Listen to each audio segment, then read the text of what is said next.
दोस्तों बहुत सारे लोग एनआईएसएम की सर्टिफिकेशंस के बारे में जानना चाहते हैं, किन्हें करनी चाहिए, किन्हें नहीं करनी चाहिए, कब करनी चाहिए, कितनी कॉस्ट इन्वॉल्व है, कितनी ड्यूरेशन है।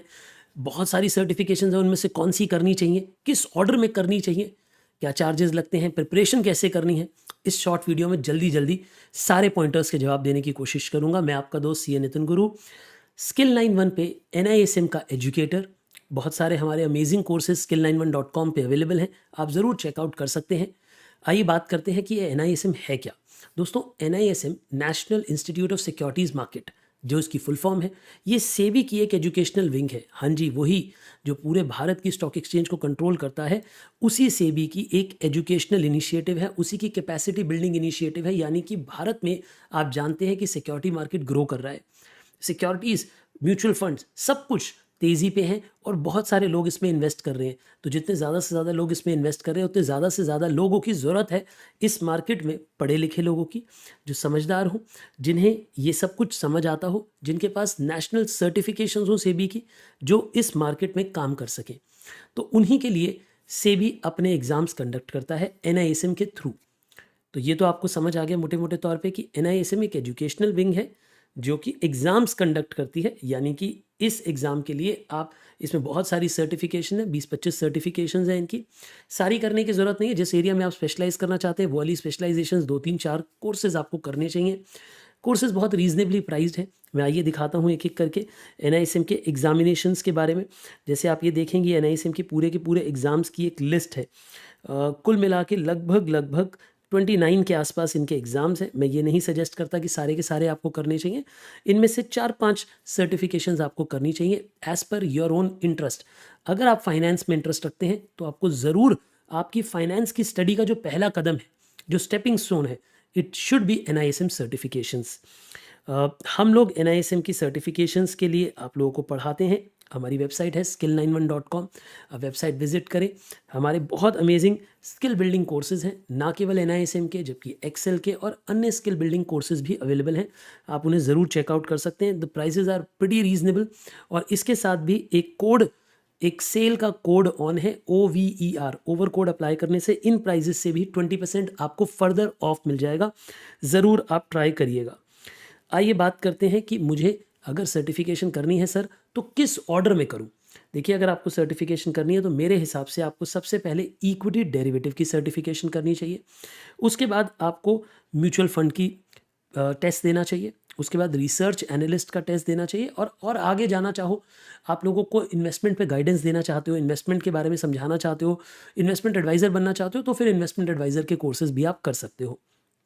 स्टार्ट कहाँ से करना है? इक्विटी डेरिवेटिव के कोर्स से। मूव ऑन करना है म्यूचुअल फंड्स के कोर्सेज पे, और उसके बाद आगे जाना है रिसर्च एनालिस्ट के कोर्सेज पे। तो ये 3 कोर्सेज मुझे लगता है कि आपको देने चाहिए। अगर आपको नहीं समझ आ रहा कि फाइनेंस आपके लिए बना है कि नहीं बना, आप कोई बड़ा कोर्स करना चाहते हो जैसे CFA जैसा, जो कि एक्सपेंसिव कोर्स है, उसमें you have to spend a lot of money initially, क्योंकि रजिस्ट्रेशन एक्सपेंसिव है। लेकिन मान लो बीच में जाके आपको लगा कि मुझे तो फाइनेंस नहीं अच्छा लगता, तो इसीलिए मेरा हमेशा ये मानना है कि आपको एनआईएसएम की 2-3 सर्टिफिकेशंस कर लेनी चाहिए। इन सर्टिफिकेशन से आपको ये समझ आ जाता है कि क्या फाइनेंस आपके लिए बना है कि नहीं बना, आप फाइनेंस के लिए बने हो या नहीं बने हो। और ये सर्टिफिकेशंस इतनी रीजनेबली प्राइस्ड हैं, अगर आप इनकी प्राइसिंग चेक करेंगे तो कोई 1200-1500 के आसपास के कोर्सेज़ हैं। ज़्यादातर कोर्सेज़ 1500, 1800, 2000 ऐसे चलते हैं। कोई कोर्स 3000 का भी है। और अगर आप हमारी फ़ीस भी देखते हैं, जो कि हम पढ़ाते हैं, वो भी 1000 रुपीज़ से नीचे के कोर्सेज़ हैं, जिसमें कि हम पूरा पढ़ाते हैं, आपको एग्ज़ाम के लिए तैयारी कराते हैं, MCQs के भी टेस्ट लेते हैं आपके एंड में, ताकि आपको पता लगे किस तरीके से पेपर करना है। और इसमें भी अभी ओवर कोड यूज़ हो रहा है, जिसे कि यूज़ करके आप फर्दर डिस्काउंट्स ले सकते हैं। जैसे मैंने कहा, इक्विटी डेरिवेटिव की सर्टिफिकेशन से आप स्टार्ट करिए। तो इक्विटी डेरिवेटिव की सर्टिफिकेशन जो है, इसके बारे में सब कुछ यहाँ पे मेंशन्ड है। आप देख सकते हैं कि 1500 इसकी फ़ीस है। ये जो फ़ीस है, ये आप एनआईएसएम की बॉडी को देंगे। कैसे चलता है प्रोसेस में थोड़ा सा वो भी बता देता हूँ। आपके पास कोई आइडेंटिटी प्रूफ लाइक आधार कार्ड होना चाहिए, एक पैन कार्ड होना ज़रूरी है।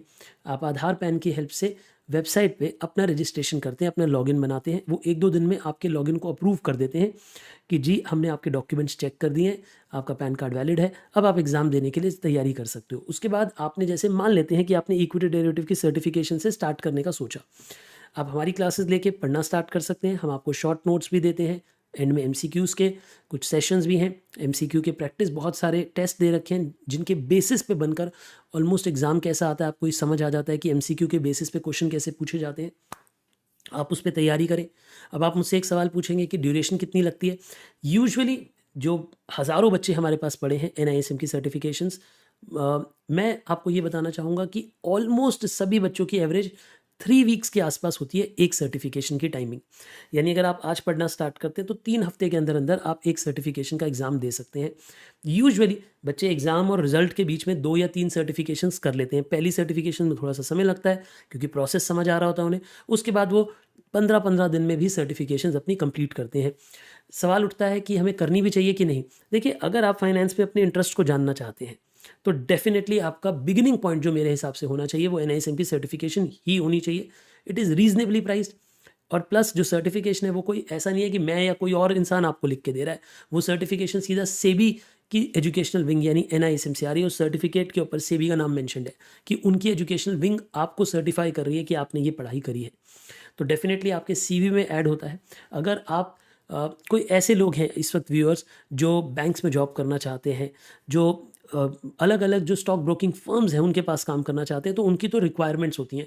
आज की डेट में बहुत सारी जॉब्स आप ज्वाइन ही नहीं कर सकते जब तक आपने ये सर्टिफिकेशंस नहीं करी हैं, राइट। आपके और भी जो फॉलोअप सवाल होंगे आप मुझे कमेंट बॉक्स में लिखते जाना, मैं उनके भी जवाब देता जाऊंगा। अभी जो प्राइमा फेसिया मेन क्वेश्चन हैं मैं उन सबको एंटरटेन यहाँ पे कर रहा हूँ।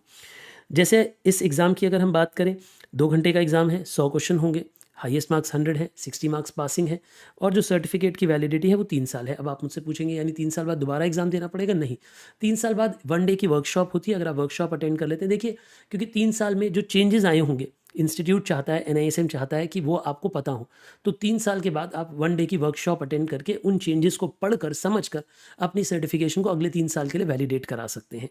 So that is completely possible. NISM, देखिए 3 साल की वैलिडिटी देने का पर्पस क्या है कि आप हमेशा अपडेटेड रहें। अगर आज आपने एग्जाम पास किया लेकिन 3 साल में बहुत सारी नए रूल्स निकालेगा सेबी, तो वो रूल्स भी आपको पता हो। 3 साल बाद उस वर्कशॉप में आपको सारे के सारे चेंजेस, सारे के सारे रूल्स समझा दिए जाते हैं। नेगेटिव मार्किंग है इस एग्जाम में 25%, यानी अगर आप एक क्वेश्चन गलत करते हैं तो 0.25 मार्क्स गलत है, तीखे काट लिए जाते हैं। सर्टिफिकेशन का जो जिसकी मैं बात कर रहा हूँ, इसका करिकुलम क्या है, बहुत अमेजिंग करिकुलम है। जैसे बेसिस ऑफ डेरिवेटिव्स, अब आप में से बहुत सारे लोगों ने डेरिवेटिव्स का, फ्यूचर्स एंड ऑप्शंस का नाम सुना होगा लेकिन समझ नहीं आता होगा, तो इस सर्टिफिकेशन की हेल्प से आप उस पूरे कंसेप्ट को समझ सकते हैं। बहुत सारे लोग FNO में ट्रेड करते हैं लेकिन उन्हें फ्यूचर्स एंड ऑप्शन पता ही नहीं है क्या, तो मुझे लगता है कि ये सर्टिफिकेशन करनी चाहिए। देखो, this certification is not to make you a trader. आपने ट्रेडिंग कैसे करनी है वो आपका अपना अलग स्टाइल है, लेकिन आपको कंसेप्ट समझ आते हो, जो आप, अगर आप इन्वेस्टमेंट भी कर रहे हैं, अगर आप ट्रेडिंग भी कर रहे हैं, तो आपको कंसेप्ट समझ आते हो, उसके लिए ये सर्टिफिकेशंस बनाई गई हैं।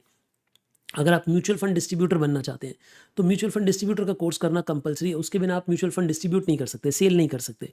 तो ऐसे बहुत स्पेसिफिक रूल्स हैं जो कि आपको फॉलो करने होते हैं। और मैंने जो आपको 2-3 सर्टिफिकेशन बताई वो जनरली इंपॉर्टेंट फॉर लाइफ है।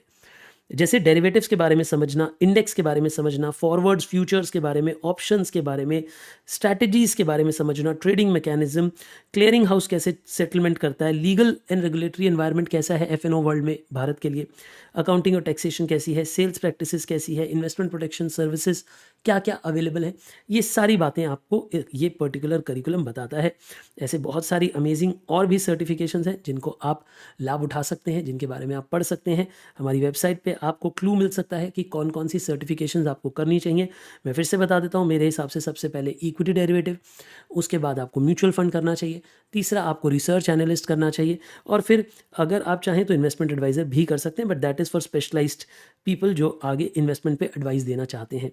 आई होप ये वीडियो आपको अच्छी लगी होगी। इस शॉर्ट वीडियो में मैंने आपके बहुत सारे कंसेप्ट्स क्लियर किए होंगे रिगार्डिंग NISM के जो एग्ज़ाम्स हैं। आपके फिर भी कोई और सवाल है आप कमेंट बॉक्स में लिख भेजिए, मैं पूरी कोशिश करूँगा कि अपनी अगली वीडियो में उनके भी जवाब दे दूँ। All the best, take care. और देखिए, ये छोटे छोटे जो एक्स्ट्रा स्टेप्स होते हैं ये आपके CV पे वैल्यू ऐड करते हैं। अगर आप फाइनेंस की किसी जॉब के लिए अप्लाई करते हैं और आपके पास पहले से ही सर्टिफिकेशंस है, so you definitely get preference. आज की डेट में अगर आप इक्विटी रिसर्च में जाना चाहते हैं, रिसर्च एनालिस्ट बनना चाहते हैं, रिसर्च पे रिपोर्ट्स लिखना चाहते हैं, तो उन सब के लिए ये सर्टिफिकेशंस कंपलसरी हैं भारत के अंदर। ध्यान रखिएगा, इन सर्टिफिकेशंस की स्पेसिफिक वैल्यू है। अगर आप फाइनेंस में इंटरेस्टेड हैं तो मुझे लगता है आपके पास ये सर्टिफिकेशंस होनी चाहिए। ऑल द वेरी बेस्ट, अच्छे से तैयारी करिएगा। कोई भी और सवाल हो कमेंट बॉक्स में ज़रूर लिख भेजिएगा। Take care.